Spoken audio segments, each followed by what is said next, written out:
Magsisimula na ng Office of the Ombudsman ang paunang investigasyon sa mga maanumalyang flood control projects. Ayon kay Ombudsman Jesus Crispin Remulla.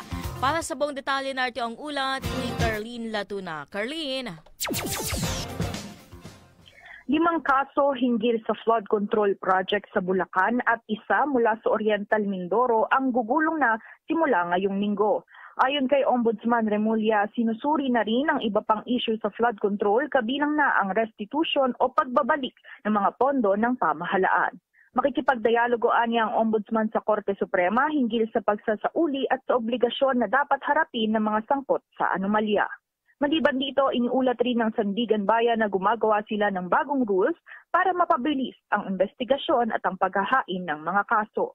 Nagtalaga na rin ang Department of Public Works and Highways ng kinatawan ng ahensya na tutulong sa Ombudsman para sa mga dokumentong kailangan nito hinggil sa investigasyon, partikular sa mag-asawang kontratista na sina Curly at Sara Diskaya.